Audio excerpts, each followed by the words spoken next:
جناب عمر فاروق اعظم نے ان کے زمانے میں فتح ہوا ایران، کسرا کے کنگن آپ نے اپنے ہاتھوں سے اس کو پہنائے، پھر کہتے تھے یہ رسول اللہ کی نشانی ہے، اس کا احترام کہاں یہ دیکھیں نا آپ پھر ریاست مدینہ کی بات کرتے ہیں.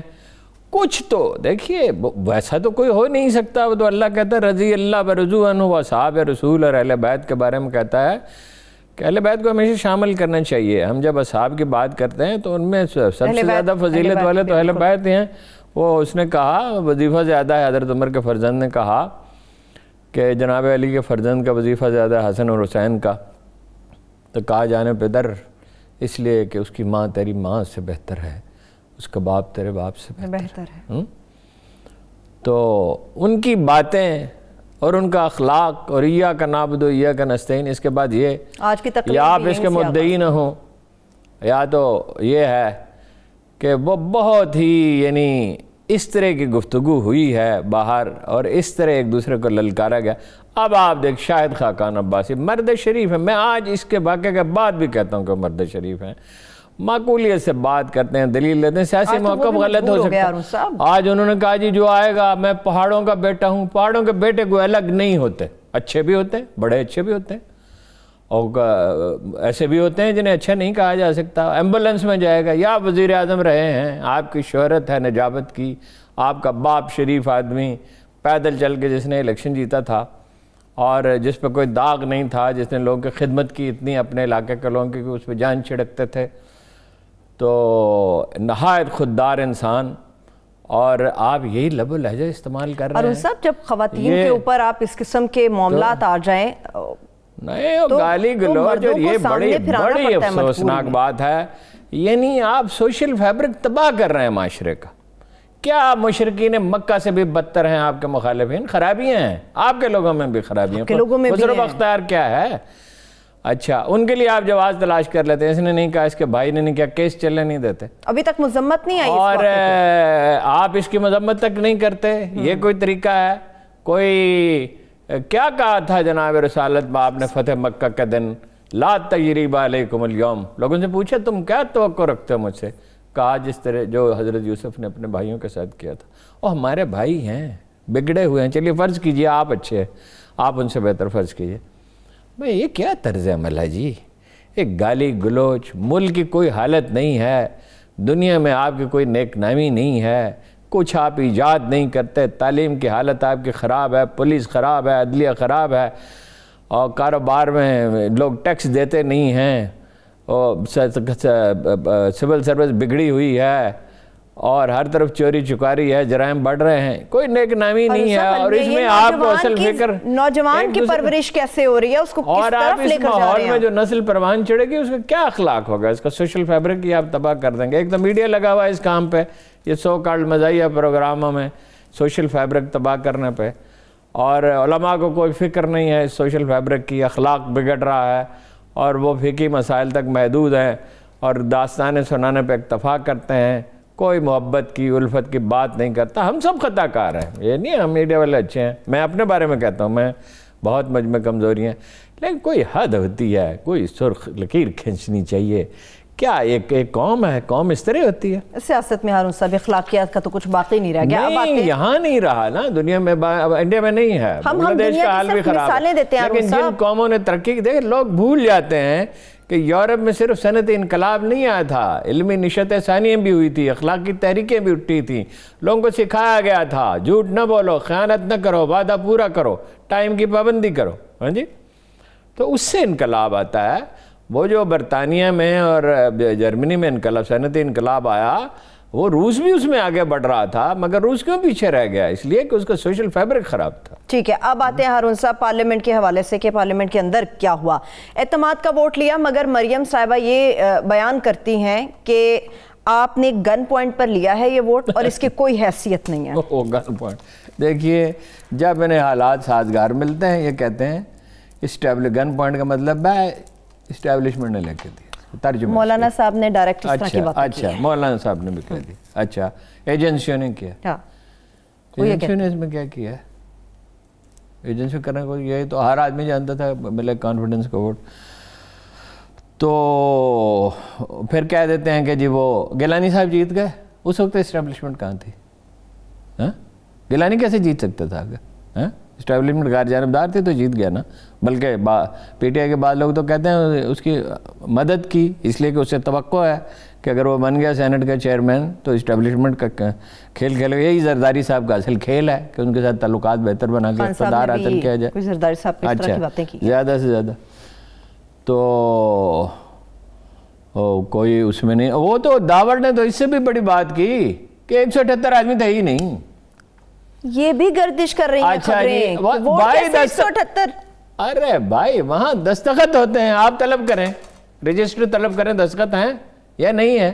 یہ کس بنیاد پہ دعویٰ؟ خیر داوڑ کا یہ کہنا تو بس جماعت اسلامی کا انٹرسٹنگ ہے بڑا. وہ گیلانی کے اب سوچ رہے ہیں چترالی صاحب پہنچے ہوئے تھے تو اپنا چلیے نہیں ووٹ دیا, وہ دوسرے وہ تو ان کا حق ہے, لیکن یہ ہے کہ جی وہ اپنا گیلانی کو ووٹ دیں گے. کس گیلانی کو؟ کس گیلانی کو جس نے تحفے میں دیا سیلاب زدگان کے لیے دیا گیا, جس کی بڑی تقدیس تھی وہ تو ایسا تھا کہ اس کو نیلام کیا جاتا, اور میرا خیال ہے کہ لوگ اربوں میں نہیں تو کروڑوں میں اس کو خرید لے. ایسی یادگار چیز تھی. ایسا تحفہ کون دیتا ہے؟ بیگم کو دے دیا انہیں اپنی بیگم کو دے دیا. اور کون سی جو کرپشن مجھے بلایا ایک دفعہ, کہنے لگے کیا حالات ہیں بلکہ میں نے کہا کرپشن بہت ہے. کہ کرپشن تو ہوتی رہتی ہے, جو حمزہ نے کہا تھا. ہاں جی کرپشن تو ہوتی ہے, یہ کیا ایسی بات ہے؟ تو وہ مطلب یہ ہے کہ گیلانی کو آپ ووٹ دے رہے ہیں, وہ کس کے آپ وارث ہیں؟ سید ابوالعلا مودودی کے.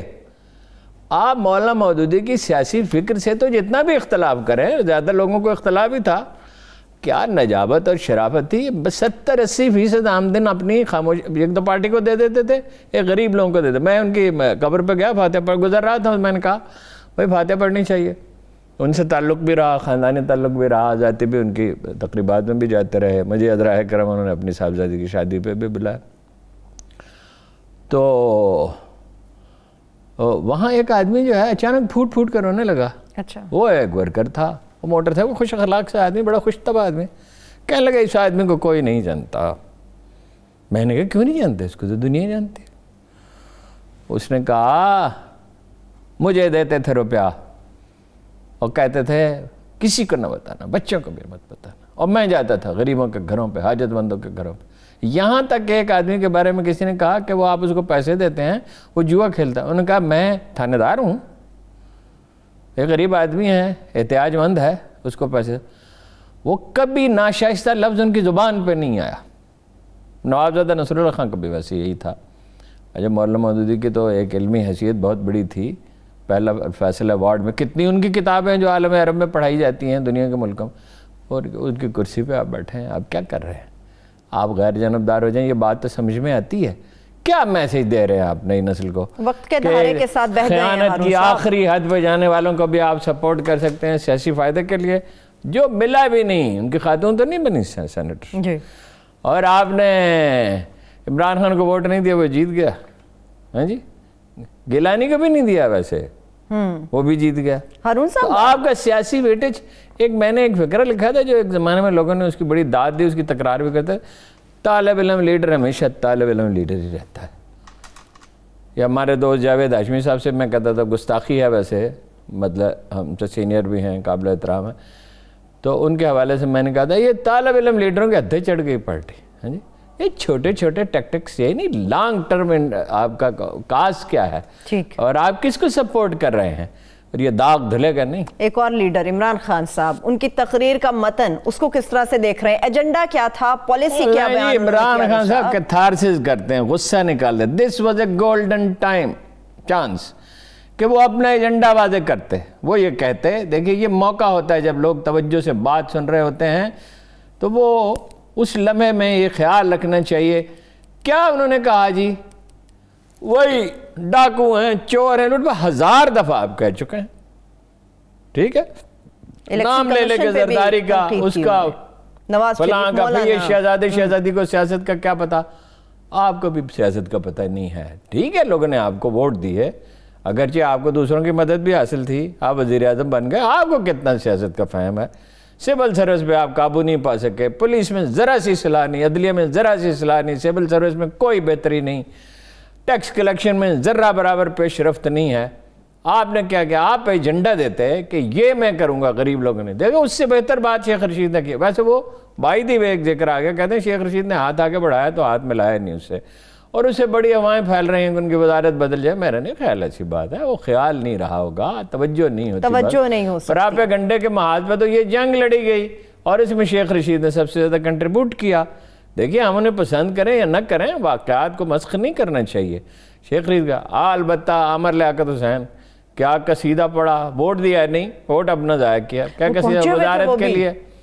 عمران خان آپ برا سا منہ بنا رہے تھے اس وقت, لیکن قصیدہ پڑھا عمران خان صاحب کی شان میں. قصیدہ پڑھنے کی کیا ضرورت ہے؟ آپ بات وہ جو ہے آپ نے حمایت کرنی ہے.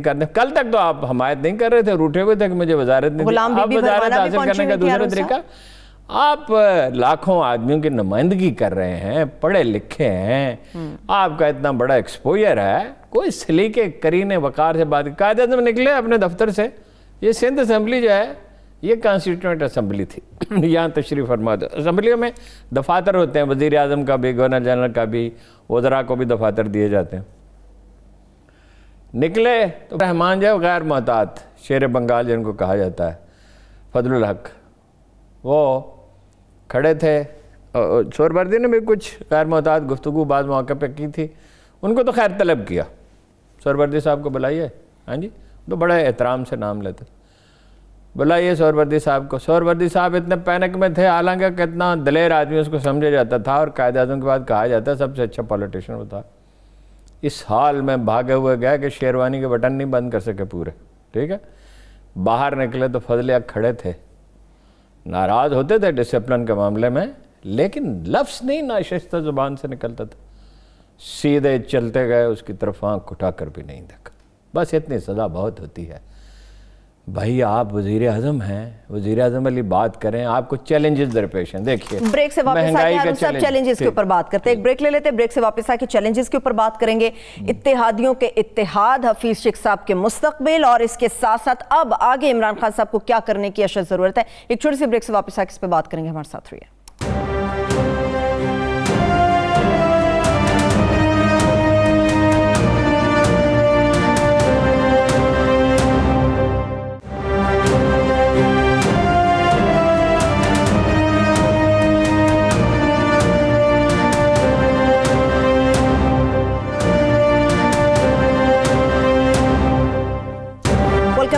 عمران خان صاحب کو چیلنجز کیا کیا درپیش ہیں؟ ہارون صاحب, کیا اس میں اتحادیوں کا بھی کچھ چیلنج انہیں درپیش ہوگا؟ دل و جان سے وہ بھی ان کے ساتھ ہوں گے. بہت سے چیلنج, لیکن اس سے پہلے میں ایک بات کرنا چاہتا ہوں, مجھے اس سے بڑی تکلیف پہنچتی ہے. خان صاحب غور نہیں کرتے اس بات پہ. ریاست مدینہ, ریاست مدینہ, قائد اعظم کہتے تھے ماڈرن مسلم اسٹیٹ, حالانکہ وہ جناب رسالت مآب کے زیادہ ماننے والے تھے. ساری زندگی خودداری میں بسر کی, صداقت شاعری میں, امانت و دیانت کے ساتھ بسر کی. ایک داغ جیسے ان کے لباس پہ نہیں ہوتے تو ان کے کردار پہ ان کا باطن کا ظاہر سے بہتر تھا.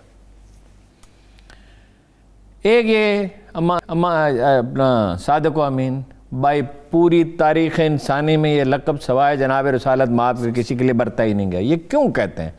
یہ ایسی اللہ اور اس کے رسول کو ناراض کرنے والی, ایک تو یہ جہالت اور کم فہمی کی عادت ہے. ہاں جی, وہ کچھ اخبار نویس تھے, انہوں نے کہہ دیا, چلو غلط فہمی میں کہہ دیا ہوگا, نہیں سمجھ سکتے. اب آپ خدا کا خوف کریں, وہ کہیں اس کے امانت دار لکھیں, اس کی بجائے امانت دار اور صداقت شعار لکھیں. صادق و امین کیا مطلب ہوا؟ وہ تو کبھی اصحاب رسول کو نہیں کہا گیا, کبار اہل بیت کو نہیں کہا گیا, کسی پیغمبر کو نہیں کہا گیا. اور دوسرا یہ ہے ریاست, او بھائی ریاست مدینہ کے لیے وہ مدینہ والے مدینہ والا چاہیے جس پہ اللہ اور اس کے فرشتے درود بھیجتے تھے. انہوں نے تربیت کی تھی 4000 آدمیوں کے براہ راست 23 برس میں, اور وہ لوگ پیدا ہوئے تھے. یہی تو بڑی تکلیف کی بات ہے. اس کو سنتے سنتے سخت کوفت ہونے لگتی ہے کہ بھائی اتنی سادہ سی بات سمجھ میں نہیں آتی.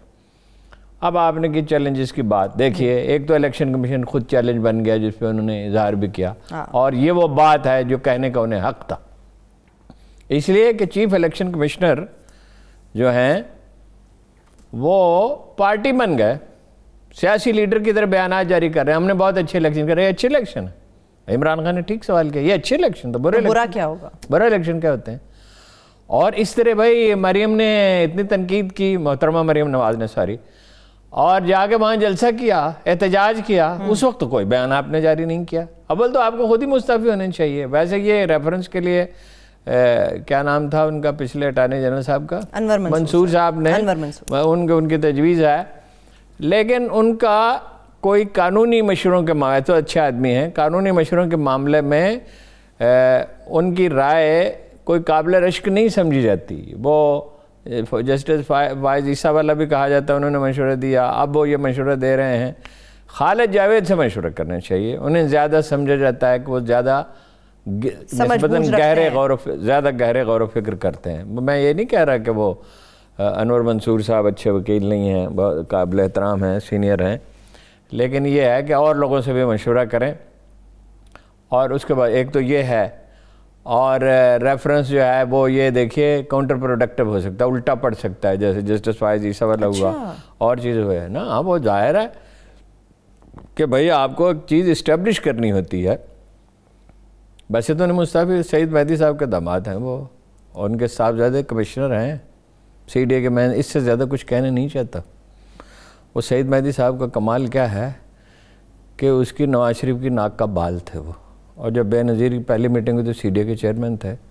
ابھی ایک دوست نے واقعہ سنا، اور قابل اعتبار آدمی ہے جس نے واقعہ سنا. اس نے کہا کہ وہ جہاں آخری ایام گزرے تھے بھٹو صاحب کے تو وہ اس کی یادگار بنانا چاہتی تھی وہاں بے نظیر. فطری بات ہے، باپ تھا ان کا، اور ایسا انجام ہوا المناک. تو پیپلز پارٹی کے لوگوں نے کہا کہ وہ تو ہیرو تو ہیں ہی رہیں گے، مگر یہ ہے کہ وہ مناسب نہیں ہے، اسے تفریق پیدا ہوگی. جو دارہ پیپلز پارٹی میں بعض لوگ سیاسی سوجھ بوجھ بڑی گہری رکھتے ہیں، کہ کافی لمبی تربیت ہے سیاسی اعتبار سے. تو بھٹو صاحب ویسے تو کافی پوزیسو تھے، لیکن گفتگو کے لیے انکریج کرتے تھے. بعض اوقات بات سنتے تھے دیر تک، ذہین آدمی تھے، اپنے زمانے کو سمجھتے. تو سعید مہدی صاحب نے کہا وہ زرداری بیچارہ کیا چھوٹی چھوٹی چالاکیاں. اور کیا مطلب چھوٹی چالاکیاں؟ چھوٹی چھوٹی چالاکیاں. اور کیا یہ اس کا انجام اچھا تھا؟ کیا انجام ہوا اس کا؟ وہ بنا لیا ہے. ان کے کام تو نہیں آئیں گے یوسف رضا گیلانی اگر چیئرمین بن گئے، کسی اور کے کام آئیں گے. اچھا خیر، وہ اس کے دیکھنا ورکر اٹھ کھڑے ہوئے نا عمران خان کے. اس کا فائنل بینیفیشری سچویشن کا عمران خان ہے. اگر وہ ادروائز غلطیاں کرے اس کی بات دوسری ہے.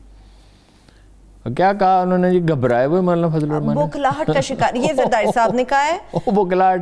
اور کیا کہا اس نے راجہ رینٹل نے کہ اپنا راجہ پرویز اشرف، سوری اچھا کیا کہا کہ جی وہ اکیلے ہی کھلاڑی عمران خان تھے. بھائی آپ نے بائیکاٹ کیا، 178 آدمی آئے، انہوں نے ووٹ دیا. یہ کیا طرز گفتگو ہے جی؟ کیا کھوکھلا پن ہے، شیلو لوگ.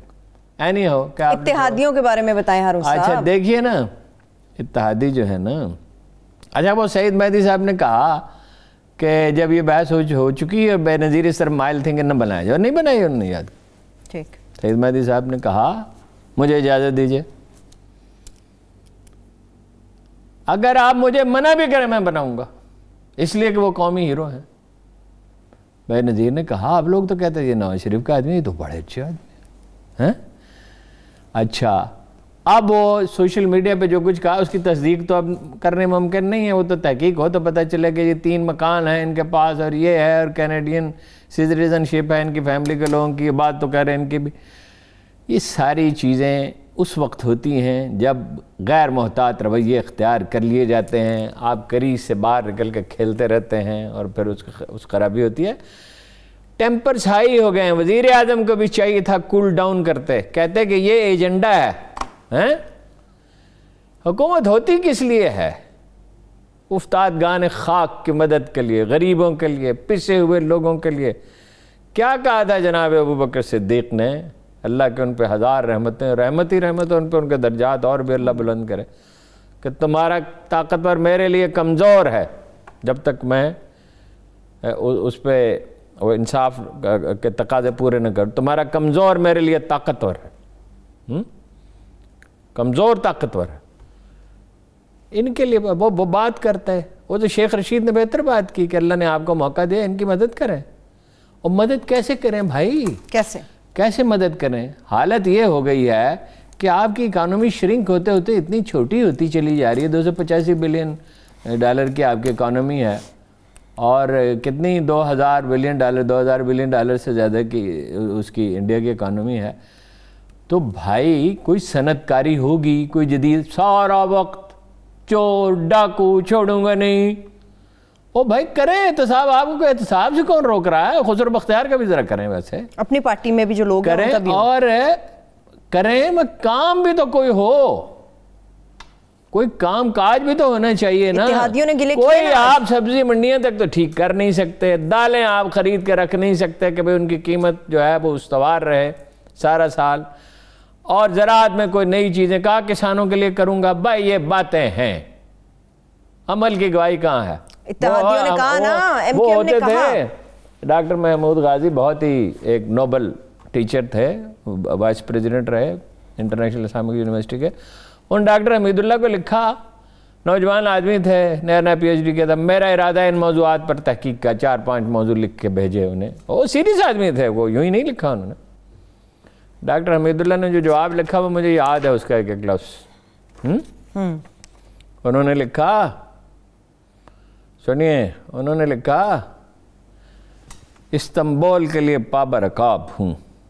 دیکھیے علامہ اقبال کی بھی خاصیت تھی کہ گھر سے باہر نکل رہے ہوں کوئی خط دے دے اس وقت جواب لکھواتے تھے, محفل میں بیٹھے ہوں تب بھی. یہ ہے اعلیٰ اخلاق کے لوگ. استنبول کے لیے پابرکاب ہوں, آپ کا خط مجھے بھایا نہیں. اہمیت متن کی ہوتی ہے, عنوانات کی نہیں. اہمیت عمل کی ہے, الفاظ کی نہیں. الفاظ کے پیچوں میں الجھتے نہیں دانا. غواص کو مطلب ہے صدف سے کہ گوہر سے. غریبوں کے لیے آپ نے کیا کیا, بہترین, اور غریبوں کا غم آپ کو ہے کیا؟ وہ شاعر نے کہا تھا کہ غم گیا ساری کائنات گئی, دل گیا رونق حیات گئی. اس غریب کا آسرا کون ہے؟ یہ وہی پٹوار ہے, وہی پولیس ہے. کیا کہا تھا حبیب جالن نے؟ دن پھیرے ہیں فقط وزیروں کے, ہر بلاول ہے دیس کا مقروض, پاؤں ننگے ہیں بے نظیروں کے. یہ تو اسی طرح بیچارے خاک آلود ہیں, اسی طرح روتے پھرتے ہیں. مہنگائی بڑھتی جا رہی ہے. کیا آپ نے کیا؟ ان کی بات کریں, ان کے لیے اللہ نے آپ کو اقتدار دیا. آپ سے پوچھا جائے گا. وہ فضائل بن عیاض نے ہارون رشید سے کہا تھا کہ بڑی مشکل سے باریابی ہوئی, ملتے نہیں تھے وہ, کم لوگوں کو ملتے تھے, ذکر و فکر میں رہتے تھے. تو اس نے کہا وجی چہرے والے تیرے بنے گا کیا؟ تجھے تو ساری امت کا حساب دینا ہے, آپ کو ایک دن حساب دینا ہے, باتوں سے تو نہیں ہوگا. آپ بڑا نعرہ لگا کے آئے تھے. اور سچ تو یہ ہے کہ ایک نسل کو بھٹو نے فریب دیا, ایک کو نواز شریف نے دیا اور ایک کو عمران خان نے دیا. سچ تو یہ ہے. یہ آپ نے لوگ جمع کر رکھے, ان میں ایک کام کا آدمی نہیں. ایک آدمی کا نام مجھے بتائیں. میں نے کل آپ سے کہا تھا جہانگیر ترین کی میں کوئی مداح نہیں ہوں ان کا, مگر وہ ہوتا کچھ ڈیلیور کرتا. اسحاق خاقانی ہوتا کچھ ڈیلیور کرتے. جو کوئی ڈھنگ آدمی, وہ طارق چودھری کو بلا دیا. وہ ایسا خوددار آدمی ہے کہ وہ مجھے ایک دفعہ تانا دیا عمران خان صاحب نے کہ تمہارا بھائی ہے اس لیے تم تعریف کرتے ہو. میں نے کہا اس کا دامن صاحب ہے, اس سیاست اس کو سمجھ میں آتی ہے, اور جب آپ کو مشکل پیش آتی ہے تو اسی سے سمجھتے ہیں نا. اور بڑا جلسہ تو اسی نے کیا تھا فیصل آباد میں, جس کے بعد لاہور کا جلسہ ہوا. تو میں بھائی ہونے کی وجہ سے کوئی رعایت تو نہیں کرتا. کتنی دفعہ میں نے اس سے اختلاف بھی کیا. وہ آپ نے ہر کام کے آدمی کو بھلا دیا. وہ ہارون صاحب, پورا نام کے کراچی والے نجیب ہارون صاحب کو بھلا دیا. آپ نے کیا لوگ آپ نے جمع کیے ہیں, کیا لوگ جمع کیے. ان پہ میں بریک سے واپس آ کے ہارون صاحب بات کرتی ہوں. ہارون صاحب نے جو بات کی ہے کہ کیا لوگ عمران خان صاحب نے جمع کیے ہیں, 1 بائی 1 ان تمام کا ہم جائزہ لیں گے. ایک چھوٹی سی بریک کے بعد ہمارے ساتھ رہیے.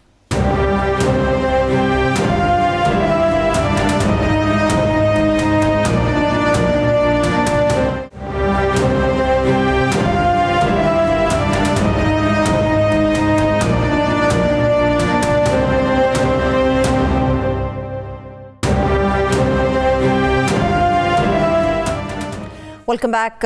ہارون صاحب, ہم یہ بات کر رہے تھے کہ کس قسم کے لوگ عمران خان صاحب نے اپنے آس پاس جمع کیے ہیں, مگر اتحادیوں کا سوال بھی میرا ابھی اپنی جگہ پر موجود ہے. دیکھیے جی کیا چیلنجز ہیں. ایک تو پنجاب چیلنج ہے, تحریک عدم اعتماد کی انہوں نے بہت تیاری کی ہے.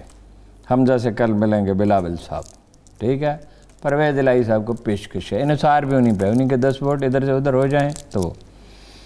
خبر یہ ہے ذمہ دار لوگ یہ کہہ رہے ہیں, ظاہر ہے اب اس کی میں تصدیق تو نہیں کر سکتا, دونوں متعلقہ آدمیوں سے میری بات تو نہیں ہو سکتی. عثمان بزدار صاحب سے استعفیٰ لے کے رکھ لیا گیا ہے, اگر ضرورت پڑے تو کسی دوسرے آدمی کو بنایا جائے.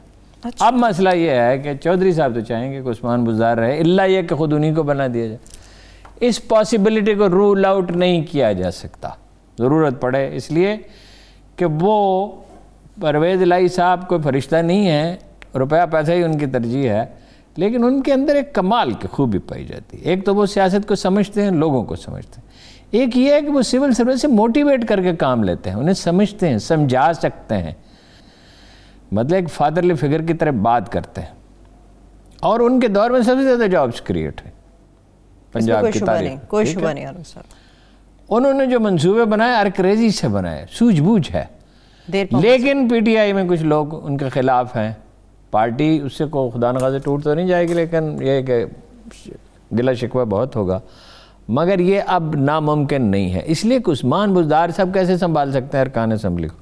دوسری بات یہ ہے کہ ایک بات عمران خان صاحب کی سمجھ میں ہے کہ ایک تو پہلے 30 ارب روپے ڈیولپمنٹ فنڈز کے لیے رکھے ہوئے، کمیونٹی ڈیولپمنٹ پروجیکٹس کے لیے. اچھا تو دیے جائیں اب اور ایم پی ایس کے اور ایم این ایس کو مزید اکاموڈیٹ کیا جائے گا تاکہ ان کی اہمیت جو ہے وہ اجاگر رہے، اہمیت ان کی برقرار رہے. اور یہ بات ان کے ساتھ. تیسرا چیلنج یہ اتحادیوں کو ساتھ لے کے چل رہے ہیں. دیکھیے وہ ٹھیک ہے کہ ان کے ممبر 3-4 ہیں، ایم این اے 3 سینیٹر ہیں، کچھ 5-6 M N A M Q M کے، لیکن بھائی انہیں آفر کر دی گیلانی صاحب نے، ملاقات کی اور انہوں نے ڈپٹی چیئرمین کی. پہلے بھی آپ ہمارے ساتھ رہے ہیں، تو ان کے ساتھ تو نہیں رہے، حکومت کے ساتھ. وہ یہ بھی بنا سکتے ہیں، اکاموڈیٹ کرنا پڑے گا. صادق سنجرانی کو بنا دیں اگر بنا. ویسے تو میں کہتا ہوں جی کہ اب ان کے پیشکش کریں کہ آئیے اب کھلا ووٹ ہو، بن جائیں. گیلانی صاحب کوئی خطرہ نہیں ہے. گیلانی صاحب کا ویٹیج کم ہو گیا بننے کے بعد، بڑا نہیں ہے. جو ڈیبیٹ ہوئی ہے اس سے ان کا وزن کم ہو گیا. اور میں پھر کہتا ہوں وہ زرداری صاحب کا اتنا کام نہیں ہے کہ جتنا دوسروں کے کام آئیں گے، اور رکاوٹیں نہیں ڈالیں گے وہ. ٹھیک. اچھا پھر یہ ہے جناب، یہ ارکان کیبنٹ میں تبدیلی ہونی چاہیے. کہا بھی جا رہا ہے لیکن یہ اچھا کچھ اضافے بھی ہونے چاہیے. بس یہ خسرو بختیار کو آپ وزیر بنا سکتے ہیں، مونس کو بھی نہیں بنا سکتے. ایک ذاتی پسند ناپسند کیا ہوتی ہے؟ ٹھیک ہے نا. خسرو بختیار میں اور مونس الہی میں کیا فرق ہے؟ آپ کئی بار عمران خان صاحب کی شخصیت پہ بتا چکے ہیں، تو وہ ایسے ہی وہ اپنا بھائی ایک ناپسندیدگی جس کے لیے ڈیولپ کر لی. یہ ڈاکٹر عامر لیاقت حسین کو کبھی وزیر نے بنایا گا، جتنا میں اسے جانتا ہوں. جتنے مرضی ان کی تعریف و توصیف کر لیں. اور عامر لیاقت صاحب کو یہ نہیں کرنا چاہیے تھا. پڑھے لکھے آدمی، آپ کو سمجھ نہیں آتی کہ اس طرح کے گانے گا کے تو نہیں آدمی وزیر بن سکتا. ٹھیک. تو یہ پنجاب کا چیلنج ہے، مہنگائی کا چیلنج ہے. ٹائم تھوڑا رہ گیا، 2.25 سال رہ گئے. ان فیکٹ 1.5 سال ہی سمجھے رہ گیا. اس لیے کہ پھر الیکشن کا کمپین ہوتی ہے. پھر کچھ اکانومی، وہ کیا امریکہ میں نعرہ لگا تھا، اسٹوپڈ اٹ از اکانومی. یعنی وہ اس تناظر میں کر رہا ہوں، یہاں میں کسی کو نہیں کہہ رہا، یعنی کوئی اس کا غلط مطلب نہ لے. بھائی صنعت کاری ہوگی، جابز کریٹ ہوں گی، مہنگائی کم ہوگی تو ہی اگلا الیکشن جیتیں گے نا. اور ورنہ یہ پاکستان کا مطلب یہ خدا اللہ نہ کرے آپ کا اتنا فرق ہے. 9 گنا بڑی ہوگی اکانومی. ان کی اکانومی ہم سے 2-3 گنا بڑی ہوتی تھی. وہ ہم ان کا مذاق اڑاتے تھے. ہندو گروتھ ریٹ 2%, 3%، ہمارا 6-7-8% تک جاتا تھا. پاکستان کو اب 10% گروتھ ریٹ کی ضرورت ہے. یہ احتساب وغیرہ کو پرائرٹی بنانے کے بجائے کام کو پرائرٹی بنائیں. میں سب سے زیادہ جو قائد اعظم سے تو خیر کسی کا کوئی موازنہ نہیں ہے. ایوب خان نے بھی ایک زرعی انقلاب برپا کیا، صنعتی بھی کیا، وہ ڈیم بھی بنائے. بعد میں آنے والوں میں ان کا جو قومی کلچر سے بے نیازی تھی اور ان کے جو مشاغل تھے جنرل مشرف، وہ الگ بحث ہے. لیکن میں نے ان سے پوچھا کہ کام کیسے ہوا. انہوں نے کہا بھائی ایک میٹنگ صبح کرتے تھے، برین سٹارمنگ زبردست.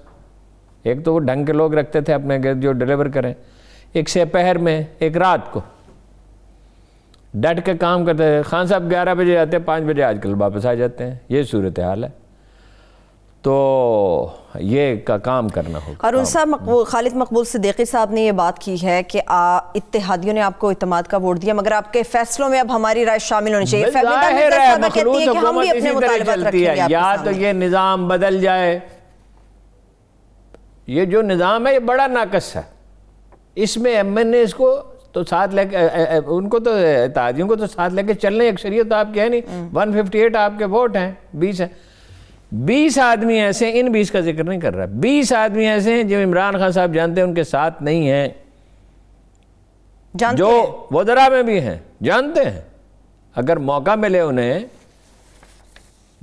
انہیں تو وہ چلے جائیں دوسری طرف، جو وزارتوں کے امیدوار ہیں جنہیں اس کا اندیشہ کہ آنے والی حکومت ان پہ کرپشن کے کیسے چلائے گی، وہ چلے جائیں، لوگوں کو ساتھ لے کے چلنا پڑتا ہے، یا تو اس نظام کو بدلا جائے، ہمت کریں، نئے الیکشن کرا لیں، کہیں میں نظام بدلوں گا، صدارتی نظام لاؤں گا، اس پہ قوم سے مینڈیٹ لیں، اور قانون تو آپ پاس کرا سکتے ہیں، چاہے 47 ان کے ہیں، 53 اپوزیشن کے ہیں، مشترکہ اجلاس میں بلا سکتے ہیں پارلیمنٹ کے، اور اگر سپورٹ مل گئی جہاں سے ملتی ہے تو صادق سنجرانی ہو بھی سکتے ہیں، کوئی فورسز انٹرسٹڈ تو ہوں گی ان کو بنانے میں ممکنات، لیکن بہرحال آپ ان سے کہیں نا آئیں کھلا ووٹ کر لیں، ہاں جی، دس از دا ٹائم۔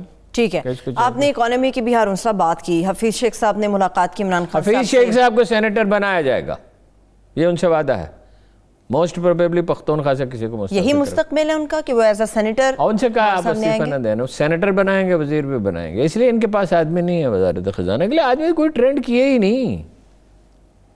اسد عمر صاحب اچھی آپشن نہیں ہے ہارون صاحب؟ اسد عمر صاحب میں بڑی خوبیاں ہیں، بے لچک ہیں، IMF کا معاملے میں، پرائیویٹائزیشن کی وہ ہم ہی نہیں، وہ بھائی اس زمانے میں پتہ نہیں کس نے ان کو یہ سبق پڑھا دیا، یہ PIA، یہ ریلوے، یہ اسٹیل مل، یہ 1000 ارب روپے، 500 سے 1000 روپے کا بہت سالانہ گردن پہ لادا ہوا۔ میں نے بھی ان سے بات کرنے کی کوشش کی، وہ اس پہ سنتے ہی نہیں۔ ان کے بھائی نے مجھ سے کہا، نجکاری کا وزیر کون تھا؟ ان کا بھائی کہا آپ کے دوست ہیں، آپ سمجھائیے۔ میں نے کہا یہ آپ کے بھائی نے مجھ سے کہا، انہوں نے کہا بس آپ نے مجھے سمجھا دیا، اس کے بعد بات بدل دی اور ہنس پڑے۔ آدمی اچھے ہیں، میں اکانومی جو ہے اس کو سمجھنا، دیکھیے وہ حفیظ شیخ میں تو بہت ان پہ تنقید کرتا ہوں، انٹرنیشنل اکانومی کو سمجھتے ہیں، نیشنل اکانومی کو سمجھتے ہیں، بھائی شخصیت ایسی بھی ہے، ٹھیک ہے، کام کرنے والا آدمی، میرا خیال ہے چھوڑ دیں اس موقع پہ۔ دو معاملات ہیں ہارون صاحب، اس پہ بات کرنے کے بعد آخری 3 منٹ ہے، میں چاہ رہی ہوں کہ اس کو ہم وائنڈ اپ کر لیں۔ کل حمزہ شہباز صاحب نے ایک زہرانہ رکھا ہے بلاول بھٹو کے لیے، وہ بھی لاہور آ رہے ہیں، میں اس پہ بات کر چکا ہوں، دیکھیے ویڈیو کے حوالے سے بھی ہارون صاحب چھوڑ دیں، ویڈیو میں وہ لوگ صاف نظر آتا ہے وہ قصوروار نہیں ہیں۔ اچھا دیکھیے، ایک تو پوپ فرانسس کا دورہ ہے، ایک منفرد آدمی ہیں، غریب غربت کے پس منظر سے اٹھے ہیں، ارجنٹائنا کے ہیں، بین المذاہب ہم آہنگی کے علمبردار ہیں۔ وہ ایک وزیر نے کہا بھی وہاں کے کہ یہ مندروں کی گھنٹیوں، مسجد کے میناروں کی ملاقات ہے۔ وہ کہتے رہتے ہیں کہ مسلمانوں کو سمجھنے کی کوشش کرو، جب سیریا سے مہاجر گئے اور ان کو روکا گیا تو انہوں نے ان کی حمایت کی، اور وہ مطلب ایک شائستہ آیت اللہ سیستانی سے ان کی ملاقات ہے، جن کی بڑی مارل اتھارٹی ہے اپنے مکتب فکر میں، محترم ترین آدمی سمجھے جاتے ہیں، ان کی اپنی حیثیت بھی ان سے کم نہیں ہے، یعنی اخلاقی عظمت کے اعتبار سے، اور اربوں روپے ان کی ایک آواز پہ جمع ہوتے ہیں۔ بہت سے لوگ اپنا جو اس مکتب فکر میں رواج ہے، جو اب بہت بڑی سیاسی قوت ہے مشرق وسطیٰ میں، امریکہ وہاں قدم جمانا چاہتا ہے۔ اب جو بائیڈن جو ہے وہ چاہتے ہیں کہ عراق کے اندر، عراق اس لیے کہ ایرانی رسوخ بڑھ رہا ہے، اور اس کے نتیجے میں اسرائیل کی مخالفت، امریکہ کی مخالفت بڑھ رہی ہے، اس کو کول ڈاؤن کرنا چاہتے ہیں۔ ایک ہے پاک امریکہ تعلقات کا مسئلہ۔ دیکھیے، چین کو فون کیا، چین کے صدر کو، مودی کو کیا، حتیٰ کہ سعودی عرب کو کیا، پاکستان میں ابھی تک فون نہیں کیا۔ ٹھیک ہے، ضرورت انہیں ہماری ہے، افغانستان میں ہمارے بغیر امن نہیں ہو سکتا، یعنی ہم تو ظاہر امن ہی چاہتے ہیں، مجھے یہ کہنا چاہیے امن چاہتے ہیں، فون نہیں کیا ہے۔ وجہ کیا ہے؟ وجہ جو میں بیان کر چکا ہوں، آپ کی حالت یہ ہے، آپ کی زراعت 16ویں 15ویں صدی کی زراعت ہے، اس میں اتنی بھی تبدیلی نہیں آئی جتنی شیر شاہ سوری نے کی تھی، اور صنعت میں آپ پسماندہ ہیں، اکانومی آپ کی چھوٹی ہے، ایجادات آپ کے کوئی نام کی نہیں ہے۔ اچھا، تو تعلیم کا فروغ نہیں ہے، قانون کی بالادستی نہیں ہے، اور کام آپ کر نہیں رہے۔ آپ نے state of art atom bomb بنا لیا، میزائل بنا لیا، ہر طرح ایسا اسلحہ بھی بنا لیا جس کا بھی کوئی نام نہیں لیتا، تو آپ صنعت میں جنگی بنیادوں پہ معیشت میں کیوں کام نہیں کرتے؟ اس کے بغیر ایک آخری بات میں کہنا چاہتا ہوں، جی آج اخوت کی 20ویں سال، اخوت جو اس ملک کے غریب لوگوں کا سب سے بڑا سہارا ہے، جو 2-3 ارب روپے ماہانہ غیر سودی، یہ بڑی اہم بات ہے جس کی ساکھ غیر معمولی ہے. مجھے اس کی تقریب میں جانا تھا، میں پروگرام کی وجہ سے آخری 10 سیکنڈز ہیں ہارون صاحب. تو وہ جب احسن رشید مرحوم ایک فرشتہ صفت آدمی تھا، لوگوں کو قرض دیتے تھے کاروبار کے لیے، تو بہت ایک دن پریشان تھے کہ لوگ پیسہ واپس نہیں کرتے. میں نے کہا اخوت کو دو، وہ 30,000 40,000 50,000 روپے دیتے ہیں، یہ جو ہارون صاحب فلاحی کام ہے یہ آگے جاری ہے، یہ اخوت پہ کل پھر بھی بات کریں گے. ٹھیک ہے انشاءاللہ. تھینک یو سو مچ ہارون صاحب. وقت ختم ہو گیا، مجھے اجازت دیجیے، اپنا خیال رکھیے. اللہ حافظ.